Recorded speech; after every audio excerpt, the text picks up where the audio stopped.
You will fall in love with me. You will take me away from this place.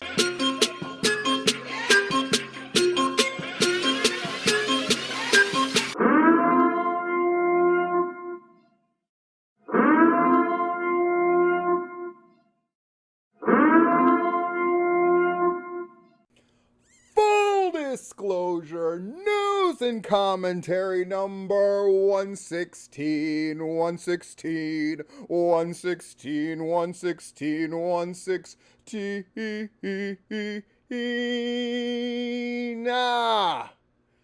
Ox wrote me, he said, "Hey man, how come you don't wear my shirt?" And so I'm going to wear a shirt more often. I'm definitely going to do that. I do have a fuck ton of shirts, though. Did you love the new intro? I did that shit. Very proud of that shit. Very excited about this full disclosure. Lots of crazy stuff to talk about. I'm looking at... I have to write that down, too. I have to do that, too. Let's just jump into this. There's a whole lot to talk about. My commentary is going to be about a very big special show that is happening in July. I'm going to do a separate video about the Tapped Out show. My thoughts on that. I just think it deserves its own space, and I can't wait to... I'm going to talk to Nick and Myron a little bit about it, too, before I just start shooting off at the mouth. It's not going to stop me about shooting off at the mouth about every other thing that I'm covering today. I got two things to unbox. I'm going to knock that out right off the jump. This one's from Zazzle. Zazzle's always like super foo-foo, shishi foo-foo. I always know that's going to be super nice. So I'm excited about that. Let me pull that out. Trying not to look at it. Seeing if there's a note, because I've been bad about that lately. All right. You're going to see it the same time I see it. Hopefully it's nothing that's insulting to me, but it might be. Ready, set, go. What? Who the fuck? Straight out a platinum shirt. As the great Pepper said in Dodgeball, I'm shocked. Dude. That's badass as shit. Shit, I might not even open up that other one. There's no way it's going to top this. Well, I shouldn't say that. Somebody got it for me. So I will open it, and it's wonderful, but straight out of... This might make the regular rotation on stuff that I wear to, like, shows and stuff. That is fantastic. We're going to talk about that, by the way, because I know I gave my schedule last time of shows I'm going to. I'm going to even more now. So that's great. Dude! I believe this was from Charles? Charles, if this was you, thank you, my man. That is special as shit. That is wonderful. Dude, I was already pumped up. You could probably tell. If you hear some rumblings, that's my laundry, because I needed to catch up, and I am Asian. That's a stereotype that I don't know really sticks anymore, which is a shame. Laundries have been taken from my people. All right. Same time I see it. 1, 2, 3. Aww, the cutes. May the Thorse be with you. Give me this. That is cute.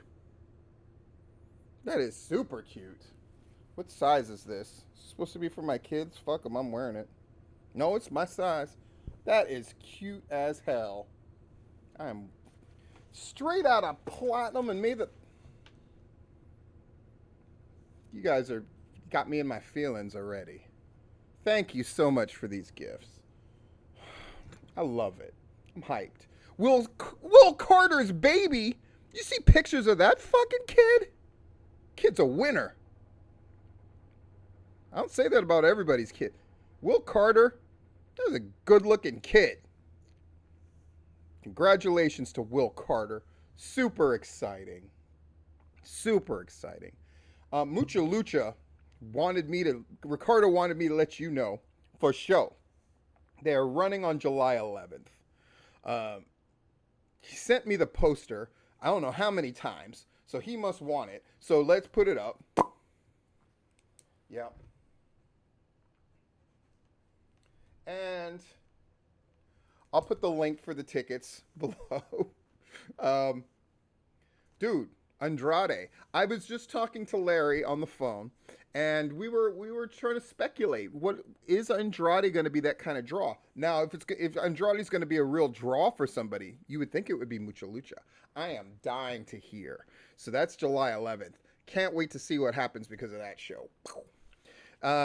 And some of you promoters might be bitching, moaning, hollering, hey, why would Steve do that for them? For the same reason I'm going to do it for another show or two, because the promoter asked me directly. Shit.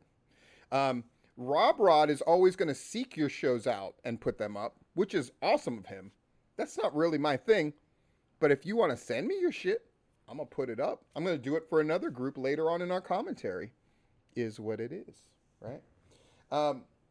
What's the show that I'm going to this Sunday? I'm going to Action Heroes and Villains.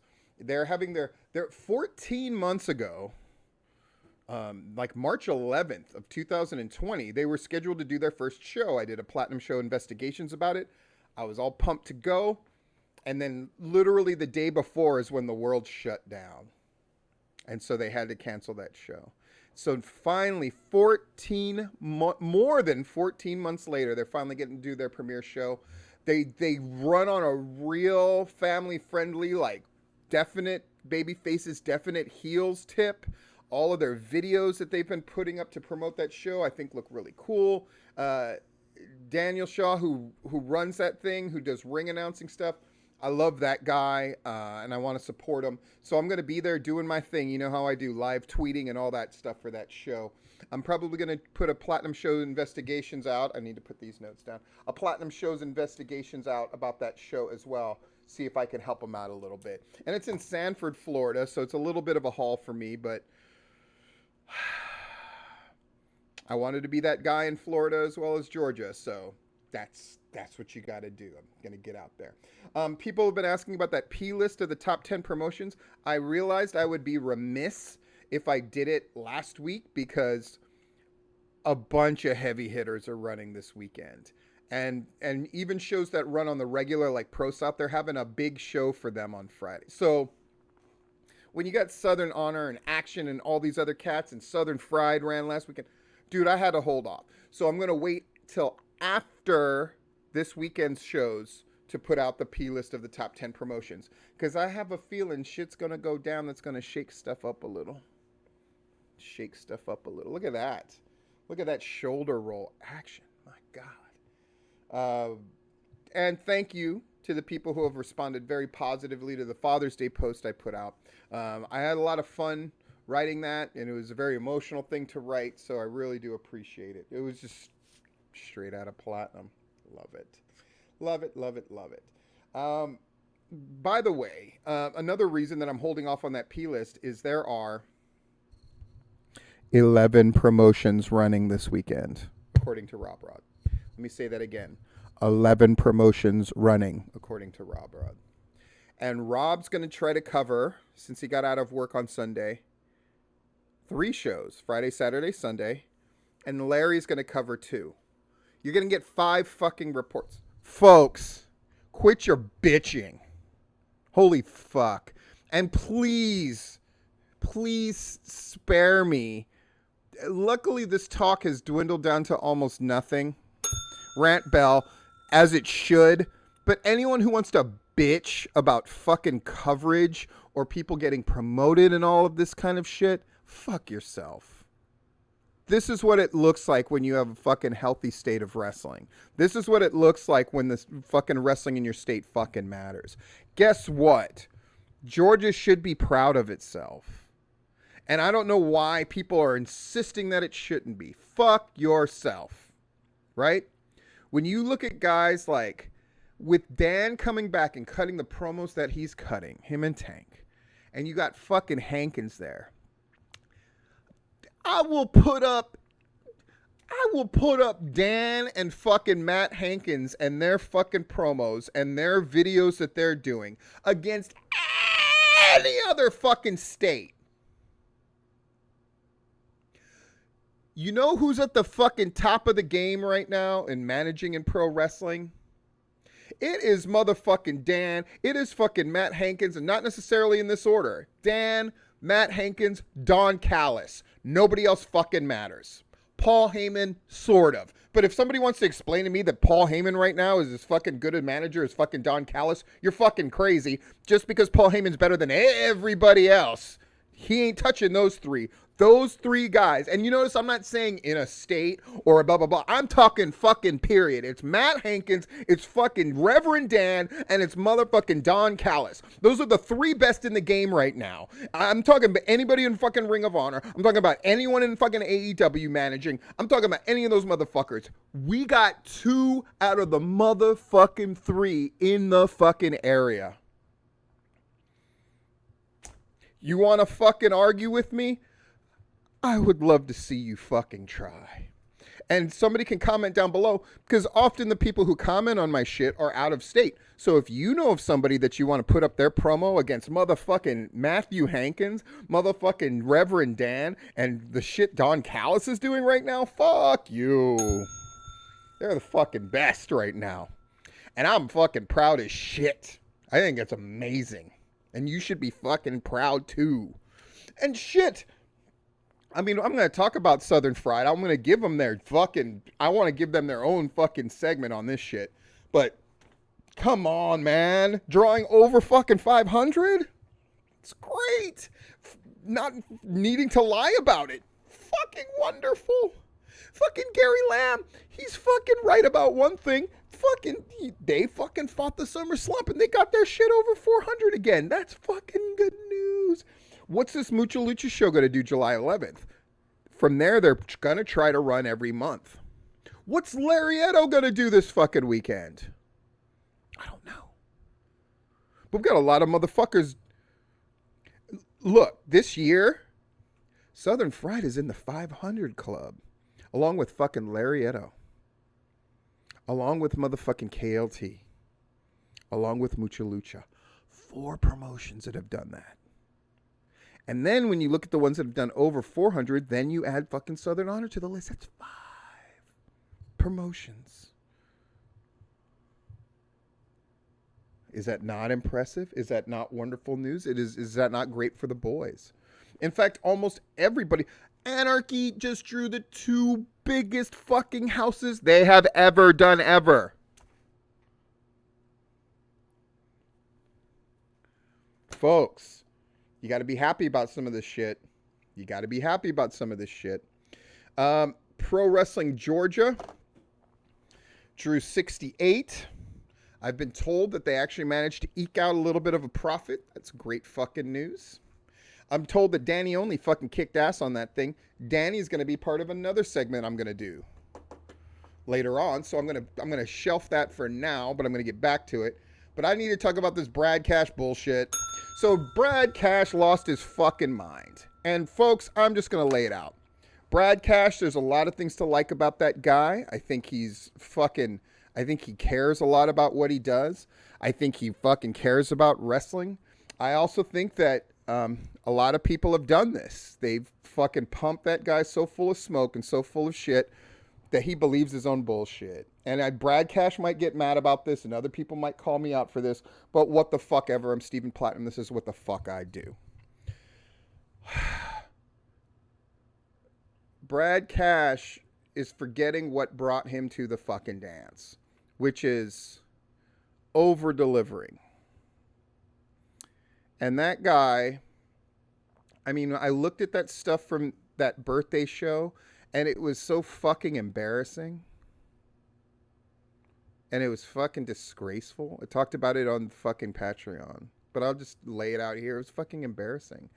And his self-aggrandizing posts that go on and on and on. And just constantly. Again, Brad Cash isn't as good a shape as he used to be. But clearly he has been doing yoga. Because as I love to say, he sure loves sucking his own dick. And the fucking blow up and the bullshit that happened was inevitable. When you have a guy that is that much full of his own shit, shit's going to happen. I hope that he can rein it in and regulate his shit. I hope that he can fucking get some control over himself. It's good for him. It's good for his relationship with his wife. It's good for the fucking wrestling. But this thing about Brad Cash, you guys who have designated any number of people as sort of like leader types who are not able to lead, you're fucking crazy. Stop putting up these guys on a fucking pedestal who should not be there. Stop fucking doing that, because it doesn't help anybody and it hurts everybody, especially that person that you're putting on the pedestal that absolutely should not fucking be there. And when I heard about what fucking Brad Cash did and the shit he said, and I'm gonna go get a gun and all this other fucking bullshit, that shit's fucking disgraceful. And that's fucking embarrassing. And not to mention, he took the motherfucking L. He took the L to the guy that you never want to step to in that motherfucking building. And I think most people know who I'm talking about. That is just dumb. And the number of stories that I've heard about Brad Cash and the negative opinions of people, it shouldn't be. Because this is a guy who loves wrestling. And this is a guy who, when he came into Anarchy and did his fucking thing with Jacob Ashworth, it was fucking great. And people had this high opinion of him. And then he did this fucking thing where he just started believing. That motherfucker thinks he's Effie. And that motherfucker is not Effie. Effie is motherfucking Effie. And Effie, in addition to being this guy who, you know, is a big deal even without being signed, as a person who is an advocate for the boys, as somebody who does produce good work on a fucking macro level as far as shows go and his individual matches, that guy fucking delivers, and that guy gives a fuck, and that guy's got genuine leadership potential, and it's the kind of person that the boys should be looking towards. Brad Cash just needs to fucking stay in his motherfucking lane for a while, and I think he would be happier, and the wrestling world would be better off for it. End of rant. I don't want to talk about Southern Fried yet. Since we kind of already talked about it, or alluded to it, I want to talk about Danny Only, and I want to talk about Jagged Edge, because I think those are two guys that had a bit of a fucking redemption arc happening this weekend. And I think it's notable, and I think it's important. Full disclosure, that's the name of the show. Full disclosure, both of those motherfuckers at different points have not liked me very much. And have talked shit about me and fucking said bad shit about me. And from my perspective, in spite of the fact that I did fucking tons for both of those fucking guys, which I'm not gonna go into, but needless to say, when those motherfuckers would talk shit about me, my reaction was, fucking motherfuckers. Whether it was booking somebody and giving them their first genuine solo run and putting guys under on them and listening to their ideas and putting them into practice, or if it was like Jagged Edge where he was looking to fucking get booked anywhere, and who booked him first? I did! And fucking gave him a prominent role and made sure he always looked fucking strong and greased the wheels for everywhere else he got to work. And in spite of that, that guy fucking cut me off at one point. Fucking sent the... This is about their redemption. If you know the story, if you know, you know. And if you don't know, oh well. It's not for me to say right here. I've probably said it on Patreon before anyway. By the way, Shane Knowles signed up for that shit. So that's awesome. So Shane adds to the fucking roles of all the people who are hooking me up on Patreon. And I appreciate that. So I'm going to hook all of you motherfuckers up with more crazy videos. But Jagged Edge's problems, very fucking serious. And the incidents he's had over the years are fucking brutal and shocking. And the people he's let down have been many. But to see him get to sort of go out on his own terms on the Southern Fried show, their biggest show, Shindig, and have that great moment in that picture of him jumping off the top rope onto the pile and getting put into their Hall of Fame. Whatever I think about fucking indie wrestling Hall of Fames is irrelevant. The fact is they honored him and it meant a lot to him.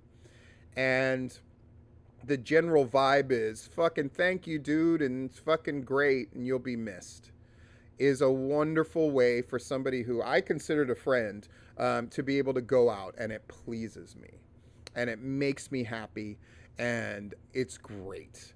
Notice I'm not saying the phrase "you deserve it," because that's a whole different question. I will say it is nice that it happened, and it is nice that he seemed to take it in the proper spirit, gracefully, and now I think this is a good time for him to sort of step away from Southern Fried, finish up whatever other things he's got going on, and then leave pro wrestling and just be able to look at it from afar.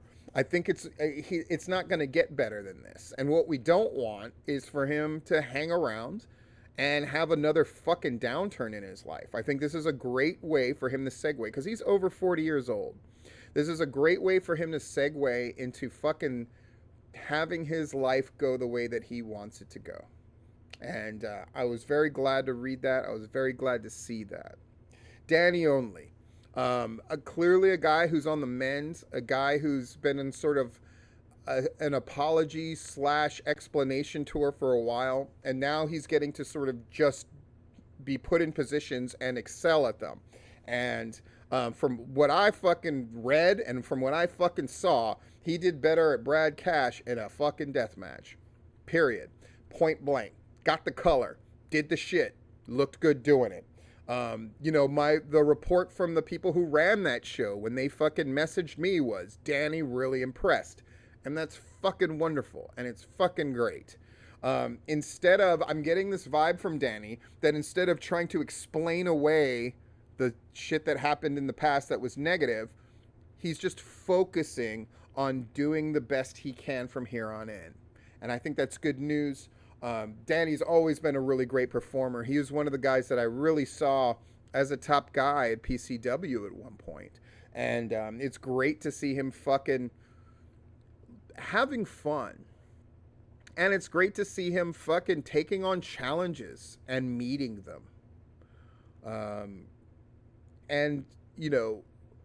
Redemption is a hard thing to come by in pro wrestling. And in the modern era, redemption is always met with an asterisk. There are people who will never accept it or people who want to fucking fight it.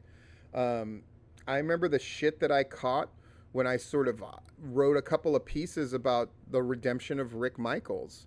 Even Rick himself didn't fucking like it. Because in the first part, I was fucking honest. Here's all the fucking things this guy did. And this is a bunch of the negative things about Rick. And he was just like, the second part gets better, right? Even he was just like, fucking damn. But my thing was, fucking triumph and tragedy. We gotta fucking talk about the fucking low before we can acknowledge the high. And right now, Jagged Edge and Danny Only, it's fucking great to see. It's great to see Jagged Edge be able to fucking walk away with people thinking affectionately of him and thinking well of him, in spite of whatever happened in the past. And it's great to see Danny Only really making his way back in a way that I think feels really positive. And here's a bit of advice for wrestlers in general. Rant.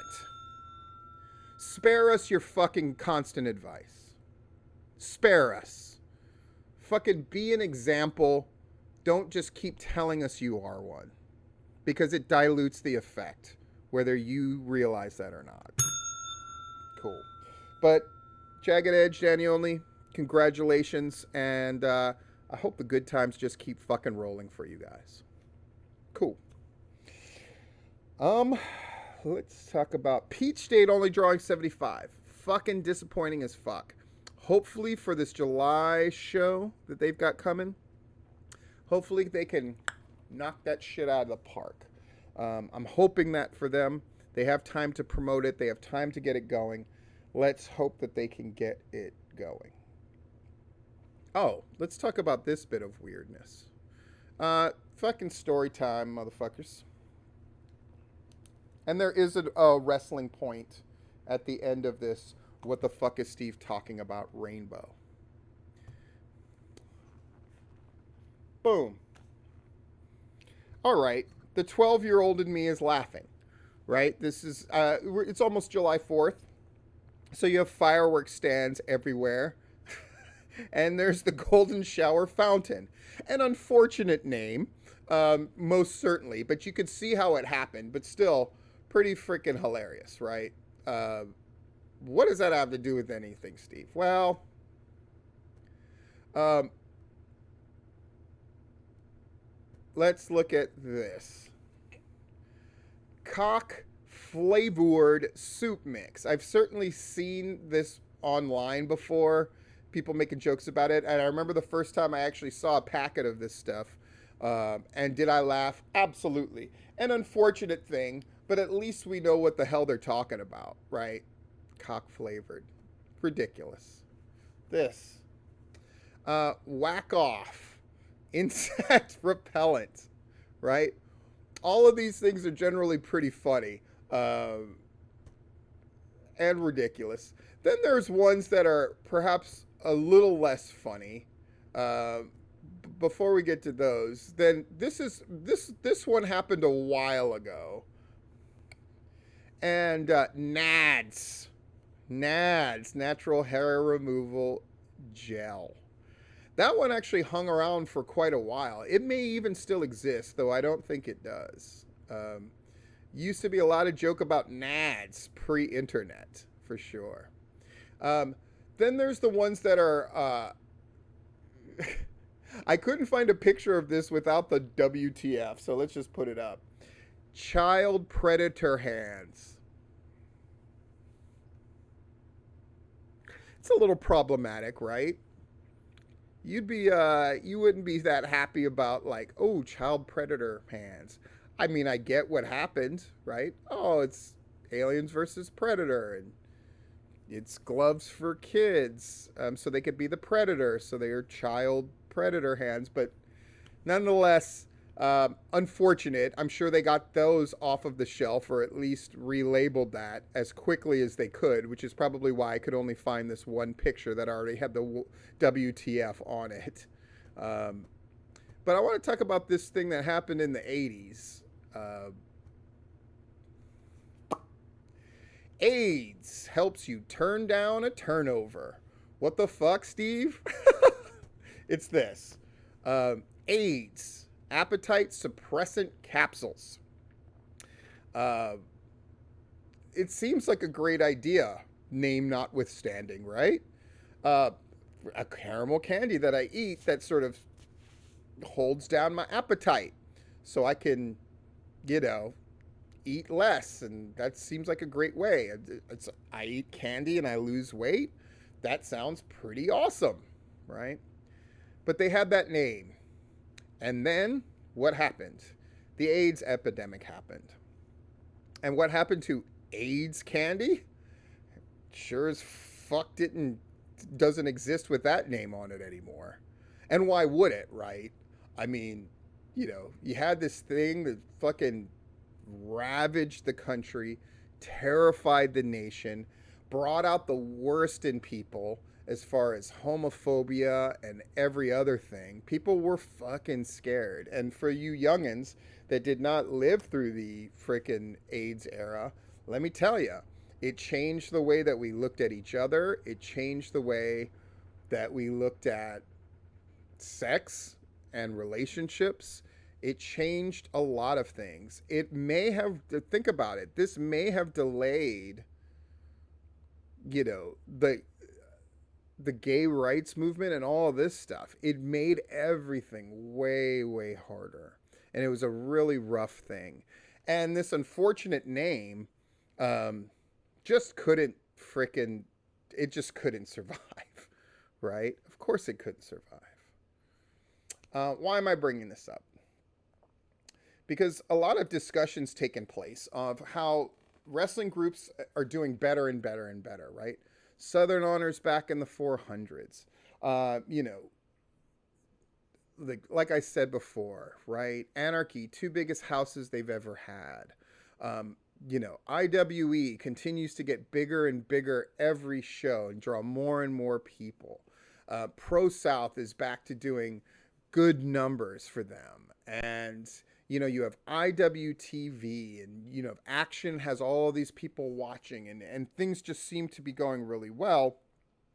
But one of the groups that was on the verge of being considered one of the majors fell off, right? What group am I talking about?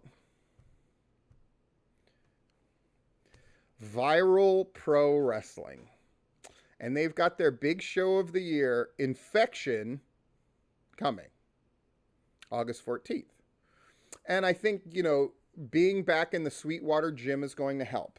And being able to charge a reasonable amount for tickets again is going to help. And they are probably going to draw certainly better than their last two shows have done, especially their last show. 2 shows ago, they drew 175, which is well below what they were doing before the pandemic, and then 125 last time. And, a lot of speculation on is why is that, right? I don't know. Maybe having your name be Viral fucking Pro Wrestling and having your big show of the year being called Infection when we all dealt with this fucking pandemic cataclysm is the equivalent of your candy, your appetite suppressant candy being named AIDS. When the fucking AIDS fucking plague hit. Just food for fucking thought. Just something I thought of when we were having a discussion of why things happen. Because these discussions take place, whether you know it or not, amongst more than a few of us. But I would imagine everybody has these conversations, right? Why is this happening? Why is that happening? There was this push when I first started doing Full Disclosure and these videos where people were like, why does crowds don't fucking matter? And it was of course from the people that drew the least, right? Crowds don't fucking, and I was like, no, numbers matter, and being honest about the numbers matter. And I think we're all acknowledging that, and analyzing why things happen and that kind of theory and conjecture is really important, and breaking down events is really important too. And with that in mind, I want to talk about that fucking bullshit. And I call it fucking bullshit, not because it's not worth discussing, because I think this is an example of how people take a situation and reveal things about themselves and also reveal their own agendas and their own mindsets. So I'm just going to break down this event. So in short, Jerry Nelms posted this thing where he put up the Southern Fried original recipe fucking poster from I think they did that show 3 years ago, right? Southern Fried original recipe, where they had all of the old dudes, right? They had all the guys that started Southern Fried with Charles. And so they brought those guys like Leatherface, Vic Rose, Ashley Blade Clark, Chris Nelms, those kind of cats, right? And so Jerry Nelms puts up, and he tagged Myron and other people in this thing, right? That's important to note for this discussion. So Jerry Nelms tags Myron and a bunch of other people and goes, David Manders, I think it's about that time again. And then Manders kind of puts out, I'll consider it. I'll think about it. And Myron, with Tapped Out Guys, sorry, fucking shit's hilarious to me, says, that was horrible, LOL, please don't. And then he immediately follows up with, that's not a joke, LOL. It really sucked. And Tiny Hughes, who's one of the guys, I believe he was a manager, but he's kind of a bigger dude who used to manage in that Southern Fried era, so he was definitely a part of the original recipe show. Tiny goes, he calls out Myron, and he says, I'm sorry you think it was bad, but until you climb in that ring, oh God. You can already see my, folks, I fucking wrestled. I did fucking, the cliche of, I did everything you could in the wrestling business. I fucking did, right?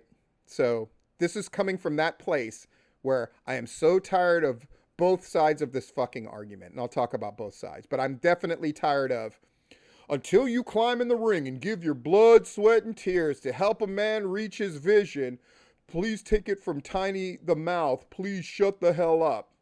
Fucking using catchphrases from other more famous.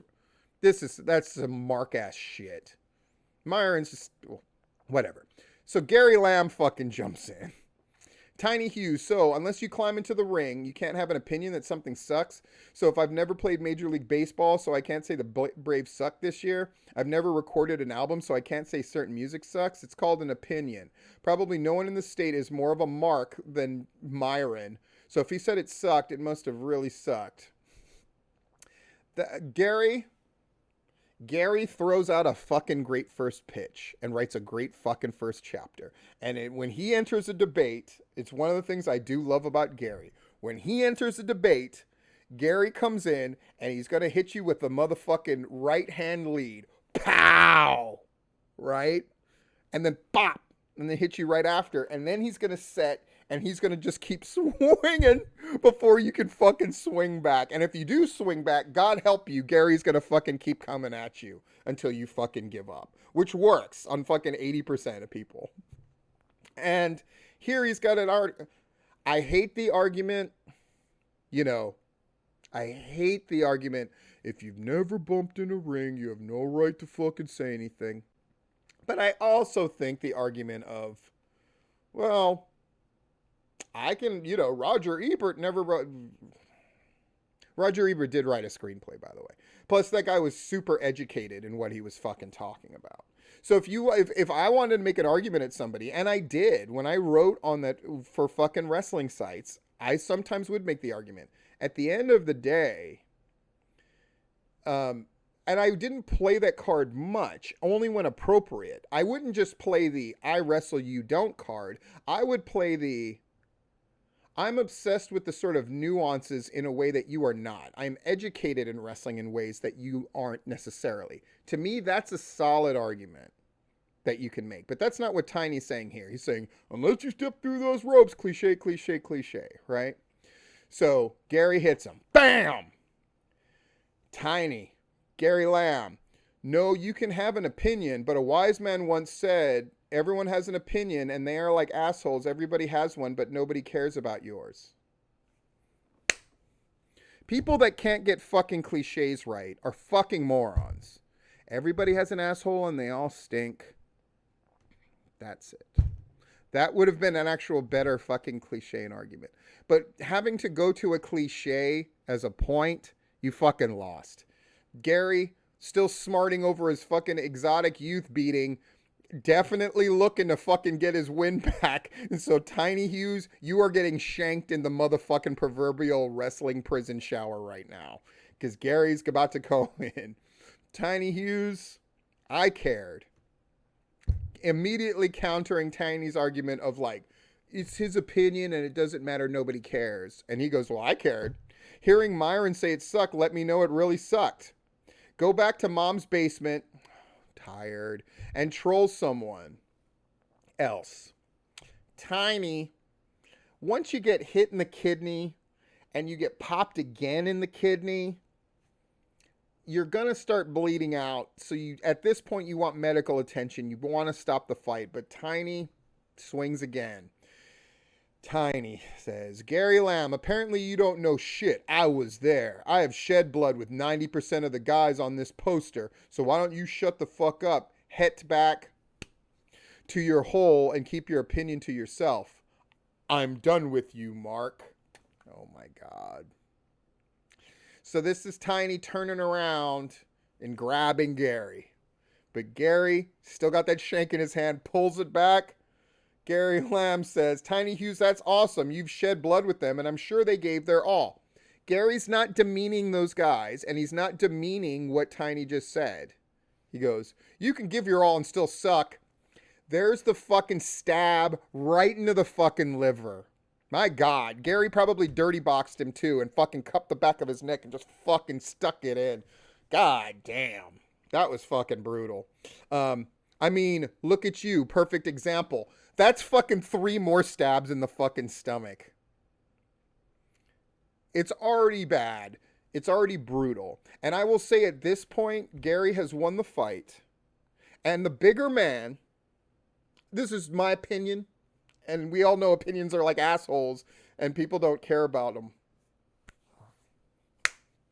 But here's my opinion. At this point, Gary has won. Anakin, I've got the high ground, right? And then anything at this point is punching down. And if Gary has a weakness, it's that he punches down constantly. And it's a bad look, and it works against what he's trying to do. But go on we must, because Tiny's bleeding out of multiple wounds, and so now he's just going to keep talking. I said I was done with you, ya Mark. Then why do you keep talking, you dumb fuck?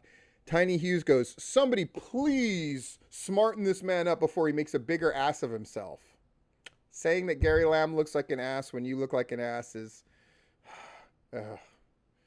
bleeding out, bleeding out, bleeding out. Gary, Tiny Hughes, yet you keep responding. A little slice on the face on that one. So, not only do you suck as a worker, you're dumb as shit too. Fuck a duck. Whack. Fucking neck hit. Whack. Right? Myron. And this I thought was a bad look by Myron. It's like Gary is fighting his fight for him. So now he's going to stand behind and go, yeah, Spike, yeah. Which I thought looked pretty bad, actually. Myron jumps in and goes, LOL. Gary draws more money on one show than you ever did or will, Tiny. That was... Oh, Myron.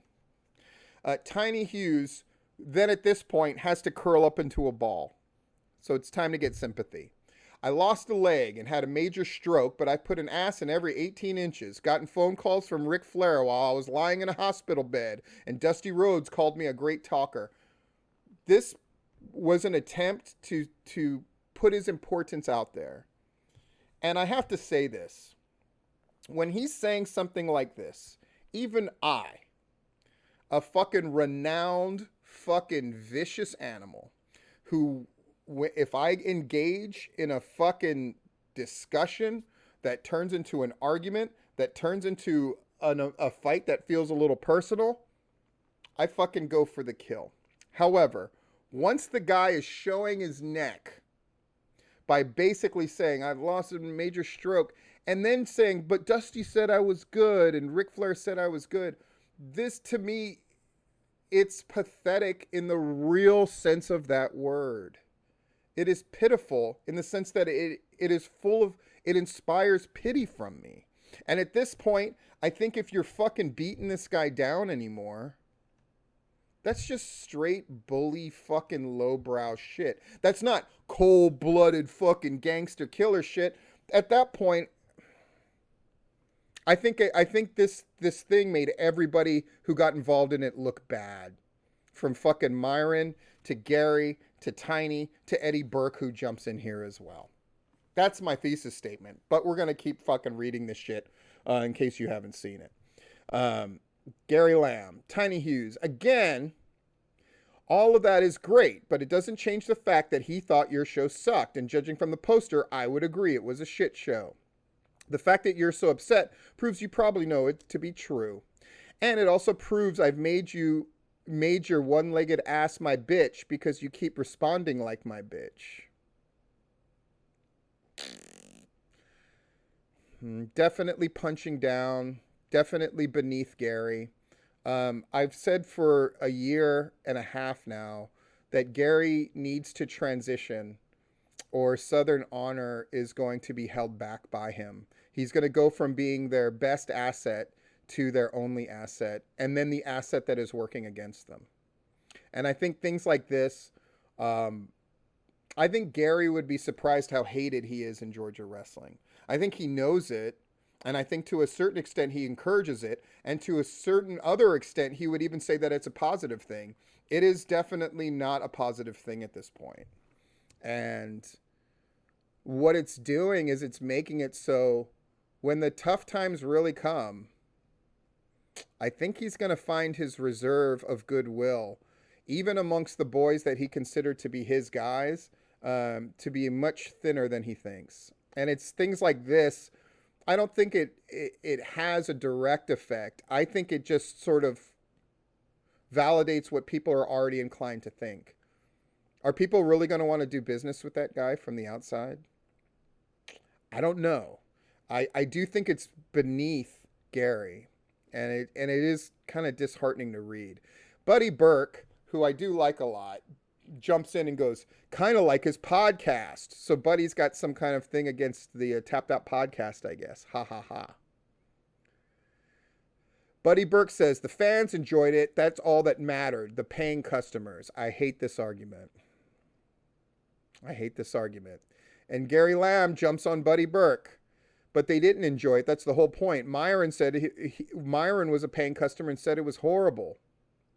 And Buddy goes, no, he's a podcaster in the business. Like, reading Buddy Burke's thinly veiled resentment of Myron and the Tapped Out podcast is really weird, too, to me. Gary puts up a meme, goes, my bad, or whatever. Buddy goes, Gary Lamb, that was his only in.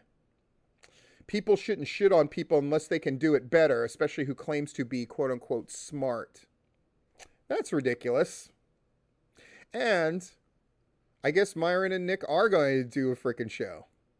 So what then? What if they do the show and it's well received? And it's probably going to be. What does that mean? You know?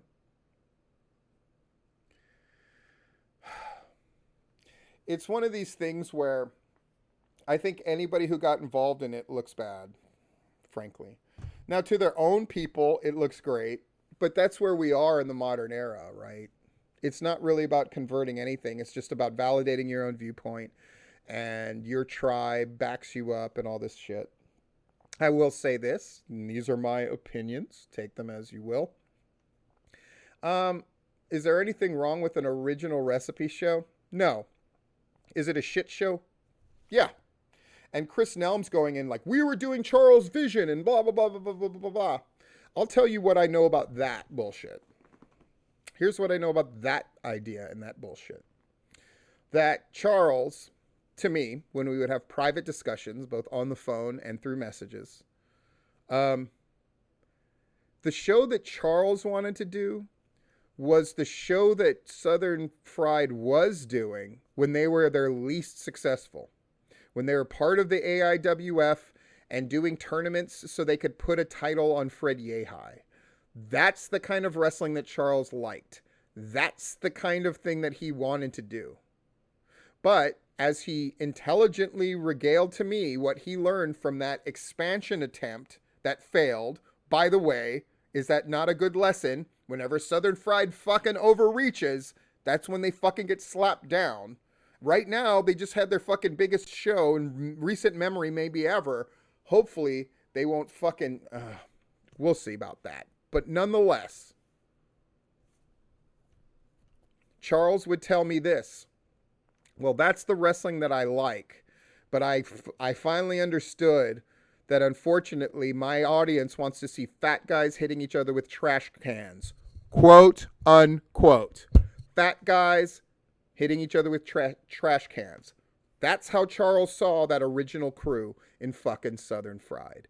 Point blank, period. And it's the same crew that got their fucking nuts in a twist when Charles handed things over to David Manders. Because they thought that they had put in enough sweat equity that they were entitled to get Southern Fried, and it didn't happen. And that's what caused all the rifts. That was the foundation of all the people that had a problem with Southern Fried. Am I wrong? Answer no.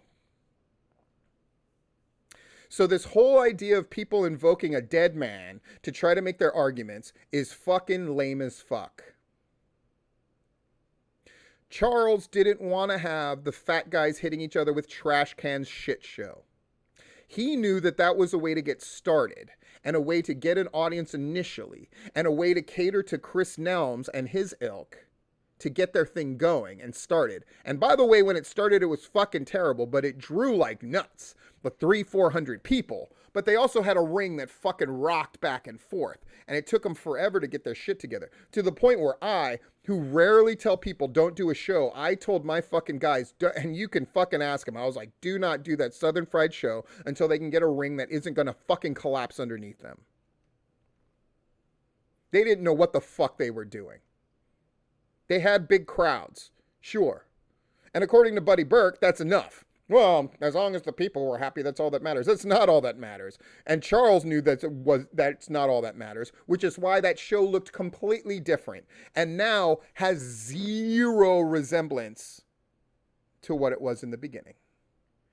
Even literally not using a single blessed soul from those original shows that were only a few short years ago.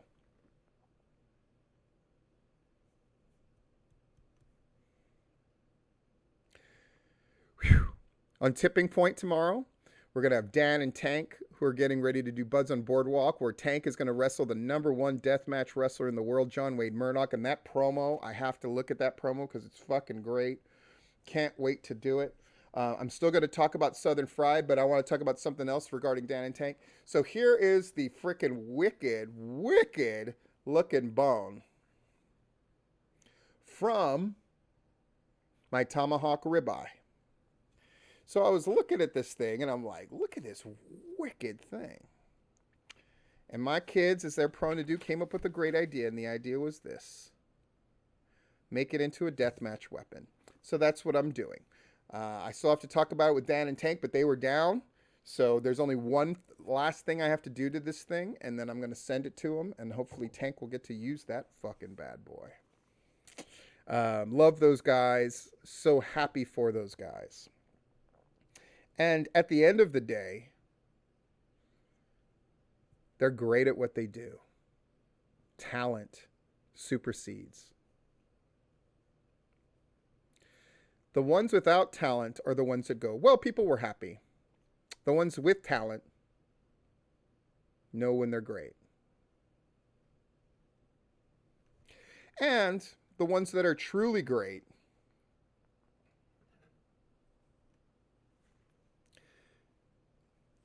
don't have to, they know when to stop punching down. In fact, I would dare say you can't be truly great until you're allocating as many of your resources and energy and time into constructive pursuits instead of just self-indulgent ones. Commentary. July 17th, I'm going to be back. Going to be back in Georgia. Where am I going to be? For sure, I'm going to be at a number of people have already contacted me, seeing if I can be here, there, or the other. For now, I have a hotel room booked in Atlanta proper on the Friday night, the 16th. And then on the 17th, I will be at IWE. And I am excited about this show. I was excited to cover it, live tweet during it, meet a whole bunch of people. And this show, I'm even more excited. Being and witnessing promotions, and there's more than one that qualifies this. Getting to be there for ICW shows and repeatedly going at the behest of Jeff. Yeah. And I think Jeff would attest to this as well. Getting to see them grow and their crowds getting bigger every time they came back to Florida and then killing at WrestleMania week and really being the hub of those IWTV shows. IWTV shows, they were all great. It was great to see Action doing their thing, seeing the New South guys doing their thing, seeing that like Then and Now show do so well. But at the end of the day, it was ICW drew genuine crowds, not friends and family. Not just a bunch of people watching on IWTV, but people came to see that shit. And seeing Ron kill it and fix problems in real time was really awesome too. But seeing ICW's growth, and now they're touring all over the place. They're going to Texas, they're going to Indianapolis, they're doing this boardwalk, Buds on Boardwalk thing. It's fucking unbelievable. And seeing GCW fucking touring all over is unbelievable. Seeing No Peace going from show to show to show at the sound bar and being at one that was super packed and the Effie show and the gay agenda, and it was so fucking cool and it was so fucking great. And seeing people outside of the deathmatch world like Ashton Starr and other people come in and be a part of it. Really fucking awesome, and see the growth of a promotion. And there are a number of promotions that are doing better and some are doing worse, but IWE is one of those where the show that I went to, it's the biggest crowd that they've had. And this next show, judging from the main event alone, which is O'Shea Edwards, who's their champion, against Alexander Hammerstone, who I fucking love. And then, Logan Creed's gonna be there, and fucking AC Mack is there, and Ashton Starr is there, and the Ugly Ducklings are there, and motherfucking Skrilla, and on and on and on. And Owen Knight, and all these people are showing up. Ben Buchanan's gonna be there. Alan Angels is gonna be there. I mean, they're gonna fucking do at least what they did last time, and probably way more, maybe more than 300 people. Like, being a part of things growing is wonderful. And I just want people to understand, like, this is a good fucking thing. For all the fucking petty rivalries that people want to get into, and all the petty fucking fights that people want to have, and people still scrap with me online, though they do it indirectly, bitch made shit, but I get it, right? Competition and fucking having an enemy and fighting, all that shit's really good. Like, Gary Lamb and I vibe on that level. We do. Like, we fucking got each other as soon as we're fucking hanging out and saw each other face to face. But there's also a thing about really enjoying the moments as they're happening, right? Or at least enjoying them afterwards. And I gotta say, it is fucking fun to be around shows as they grow. And other examples, like Mayhem on Mill's show, seeing their crowds get bigger and bigger and bigger, before COVID and after COVID. Being a part of that. That's why I want to be there for that Action Heroes and Villains show here in Florida. That's why I'm going to that Freedom frickin' promotion having their first show on August 7th in Panama Beach City. That is nowhere near me. Folks, it is almost the same distance for me to go to Panama Beach as it is for me to go to Atlanta. But I'm going because, I'm excited. They're in a building where, their goal is to beat the last indie show that ran there with the biggest crowd was around 390, and they think that they can do 800. They're in a building that holds 1,500. I want to fucking be there. And I hope that what people are getting out of what I'm saying here in commentary is this. Be excited for other people doing well. And instead of making every argument you can against everybody else, just fucking be excited. Pro South, New South, whatever your fucking beef is, squash that shit. Because you're the two promotions in Alabama that fucking matter. For very different reasons, but also similar reasons as well. And this whole thing between Dump Sanders and everybody else, just fuck it already. Just fucking who cares? Is New South well booked? Yes. Is Pro South well booked? Yes. I would say Ace Haven's crew is right there with fucking Todd's crew and the Southern Honor crew as the three best booked shows, with, by the way, fucking Anarchy right there as well. And that's a good fucking thing. But New South is also drawing crowds and getting attention on fucking IWTV. And Cabana Man Dan, I love that motherfucker. And it's so cool that he's fucking getting the push there and he is fucking worthy of what they're doing. Just fucking revel in that shit, okay? The fucking Johnny Slaughter thing has happened. Victory Championship Wrestling is in fucking rubble. And whatever they do, they do. And at this point, this is just my advice. Quit fucking talking about them. They're fucking dead and they're whatever. And if they're not dead, guess what? They're fucking gonna pop up again. And you know what? I'm fucking here. Bam, we'll smash them back to whatever the fuck. But now it's time to concentrate on your shit. And you should.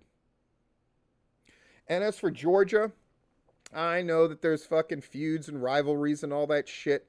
But the ones that are the most vocal about like snapping out at people are the ones that need to fucking mind their own house. Anarchy is drawing the biggest crowds they've ever fucking drawn. And you know what? The less Rick and company fucking have something to say about the boys or the other promotions, the better that they do. And I don't think that's a coincidence.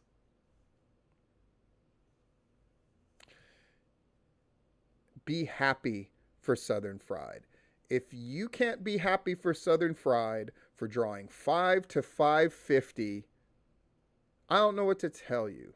And I hope that Southern Fried has dropped whatever fucking animus they have towards motherfucking Southern Violence. Because guess what? Southern Violence is fucking kicking ass, and they're fucking running fucking Athens, and that's awesome. And they're gonna continue to fucking probably do shows in Monroe, and who gives a fuck? And that's great. And I hope they do well there too. Because guess what? People can go to both shows. And if what I'm hearing is true, and there's different promotions that are like, if you go to our shows, you better not go to the other show across. Fuck you and your mother. If you want to win that bad, then fucking win. But you can't lose and pretend it's a win. Not anymore. Like I said, Rob's covering 3 shows. Larry's covering 2. Everybody's getting a mention. And I'm fucking here. And I ain't going fucking anywhere. As I love to tell people all the time, because I'm an asshole, I've been doing this shit longer before you ever got involved with it, and I'll be doing it, and I'll be involved with it long after you stopped. Folks, in July, Tipping Point Podcast, 7 years old.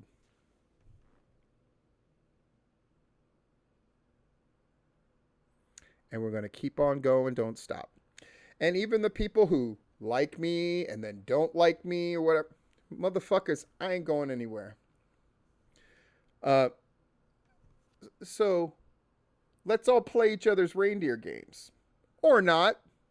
But at the end of the day, if you can't be happy for the fucking promotions doing well, I don't know what to tell you.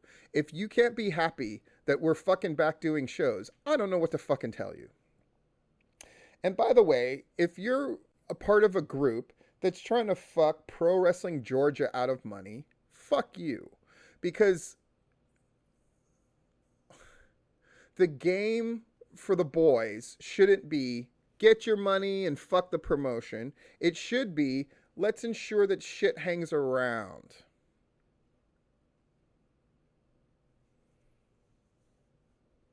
And as the kids love to say, and if you think any of what I'm saying applies to you, it probably fucking does. But here's the good part. Instead of arguing with me about it or bitching about it behind my back, what you can do is just assess a little bit. Just assess a little bit.